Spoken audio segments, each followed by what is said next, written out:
Hello दोस्तों, आज हम बात करेंगे हार्ट की सर्जरीज के बाद लकवा होने के जो चांसेस हैं उस पर हम बात करेंगे।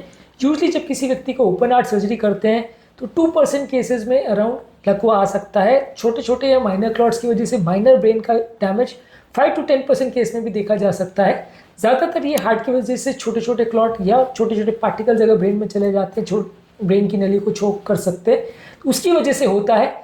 इसके क्या कारण, क्या रिस्क फैक्टर्स होते हैं, क्या इसके लक्षण होते हैं, कैसे इसको मैनेज करते हैं, कब इसे सीरियस कब इसे नॉन सीरियस बोलेंगे, ये सारी चीज़ों पर हम बात करेंगे। कार्डियक सर्जरी के दौरान या उसके बाद होने वाला लकवा अपने आप में एक बड़ा इशू है, जिसके बारे में ध्यान रखना, उसको समझना, उसकी इंपॉर्टेंस को समझना अपने आप में एक इंपॉर्टेंट इशू है। आज ये सारी चीज़ों पर हम बात करेंगे। आज का टॉपिक है stroke after cardiac surgery. Topic पर जाने से पहले जो लोग हमारे चैनल पर नए हैं उन्हें रिक्वेस्ट करूँगा कि चैनल को सब्सक्राइब करें, वीडियोस को लाइक करें, शेयर करें, फॉलो करें, कमेंट करें, पूरा देखें। टॉपिक इंपॉर्टेंट है, इसे एंड तक देखिएगा, एक्सक्लूसिव है, कहीं और नहीं मिलेगा। चलिए शुरू करते हैं।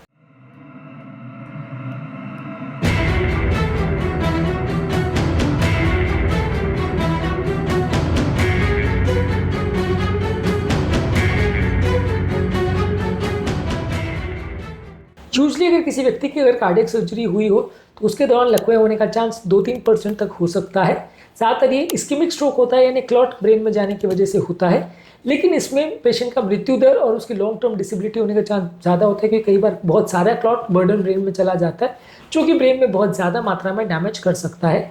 ज़्यादातर 80% केस में इस्केमिक होता है, 80 to 90% ऑलमोस्ट इस्केमिक का चांस है, जिसमें एओर्टा या बड़ी आर्टरी से कोई क्लॉट चला जाता है, या कभी कभार हार्ट के अंदर से कोई क्लॉट चला जाता है, एट्रिया से या हार्ट वैल से या लेफ्ट वेंट्रिकल से कोई क्लॉट चला जाता है। अगर नलियों से जा रहा है तो उसको एथेरोएम्बोलिज्म बोलेंगे, और अगर हार्ट से जा रहा है तो कार्डियो एम्बोलिज्म बोलेंगे। ये दोनों ही की वजह से लकवा हो सकता है। इसके अलावा कुछ पेशेंट में सर्जरी के दौरान अगर बीपी बहुत लो हो जाए तो वाटरशेड एरिया पे स्ट्रोक हो सकता है। वाटरशेड एरिया स्ट्रोक क्या होता है, इस पर हमने ऑलरेडी अलग वीडियो किया है। इसके अलावा कुछ लोगों को हेमोरेजिक स्ट्रोक हो सकता है, जैसे हम हार्ट की सर्जरी कर रहे हैं उसके बाद खून पतला करने की जो दवा दे रहे हैं उसके इफेक्ट से लोगों को ब्लीड में ब्लीडिंग हो सकती है और स्ट्रोक हो सकता है।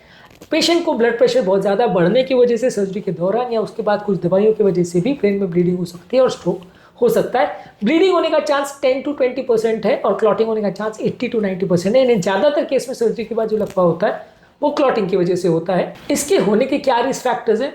मान लीजिए किसी व्यक्ति को हार्ट का रिदम का प्रॉब्लम है, जैसे एट्रियल फिब्रिलेशन, जिसमें हार्ट के अपर चेंबर्स खाली वाइब्रेट करते हैं लेकिन वो प्रॉपर पंपिंग या कॉन्ट्रैक्शन नहीं कर पाते, तो जिसकी वजह से वहाँ पे क्लॉट बन सकता है। तो एट्रियल फिब्रिलेशन में काफ़ी लोग को होता है। एओर्टिक या कैरोटिड आर्टरी में पहले से ही अगर कचरा हो या एथेरोस्क्लेरोसिस हो तो वैसे लोग को हो सकता है। इसके अलावा अगर किसी व्यक्ति को हार्ट का अरेस्ट हो जाए सर्जरी के दौरान, कार्डियोपल्मोनरी बाईपास किया जाए, तो उस दौरान भी कोई क्लॉट जा सकता है ब्रेन में। कार्डियक मसाज की ज़रूरत पड़ जाए तो जा सकता है। इसके अलावा अगर लो बीपी या हाइपोक्सिया अगर सर्जरी के दौरान हो जाए, इसकी वजह से वाटरशेड इंपैक्ट हो सकता है। कई बार सर्जरी में कोई प्रॉब्लम हो जाए और बहुत देर तक पेशेंट का बीपी लो हो जाए तो भी लकवा हो सकता है। वाल्व रिप्लेसमेंट वाले पेशेंट में वाल्व के अंदर बना हुआ क्लॉट भी ब्रेन में जा सकता है, जिसकी वजह से कार्डियोएम्बोलिक स्ट्रोक हो सकता है। कौन कौन सी कार्डियक सर्जरी में इसका रिस्क ज़्यादा होता है? इसमें एओर्टिक आर्च की सर्जरी, यानी एओर्टा का जो ऊपर का एरिया है उस एरिया में अगर कोई सर्जरी की जाए तो मैनिपुलेशन की वजह से ज़्यादा क्लॉट जा सकता है। वाल्व की सर्जरी माइट्रल या एओर्टिक वाल्व में ज़्यादा हो सकता है। बाईपास सर्जरी में हो सकता है, उसमें भी जब क्लैंपिंग करते हैं एओर्टा में तब कोई क्लॉट जा सकता है।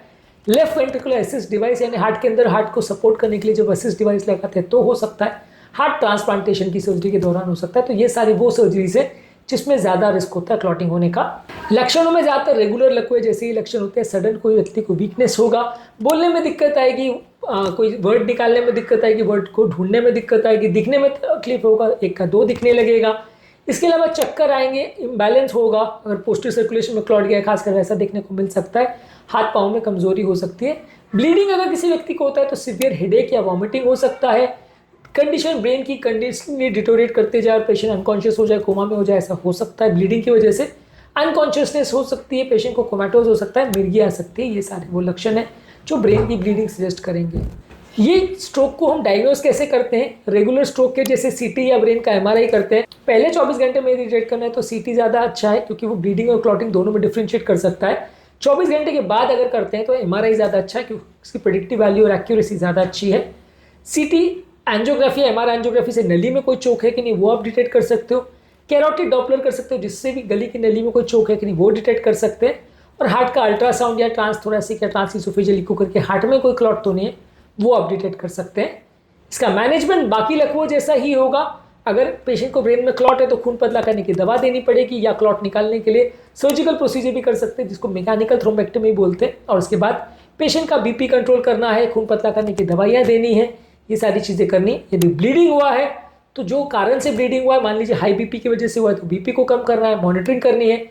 खून पतला करने की दवा के साइड इफेक्ट से हुआ है तो दवा को बंद करना है, उसका असर को रिवर्स करना है। और अगर पॉसिबल हो तो खून को थोड़ा गाढ़े करने का तत्व भी दिए जा सकते हैं, पर ज़्यादातर वैसे नहीं किया जाता। ज़्यादातर खाली खून पतला करने की दवाओं को रिवर्स करके वेट एंड वॉच किया जाता है। बहुत ज़्यादा अगर ब्लीडिंग हो तो सर्जरी द्वारा उस ब्लड को निकालने का प्रयास किया जा सकता है। सर्जरी के दौरान ये क्लॉट ना हो इसके लिए आप क्या कर सकते हो? सर्जरी के दौरान खून पतला करने की दवा का बहुत प्रॉपरली मैनेज करो। डोज पूरी तरह से बंद नहीं किया जाता है, थोड़ा डोज चालू रखा जाता है।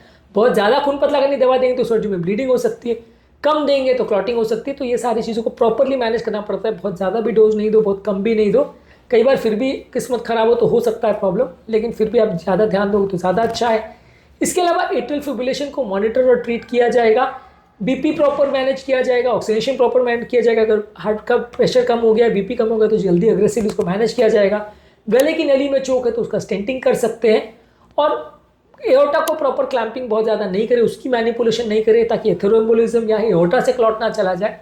ये सारी चीज़ें ज़रूरी है जिससे आप सर्जरी के दौरान होने वाले स्ट्रोक को कम कर सकते हैं। बेसिकली समझना ज़रूरी है कि ज़्यादातर लोगों को सर्जरी के दौरान हार्ट से क्लॉट ब्रेन में जाने की वजह से स्ट्रोक होता है। अपने आप में एक डेंजरस प्रॉब्लम है। Bypass surgery, valve surgery, aortic arch की सर्जरी में ज़्यादा देखने को मिलता है।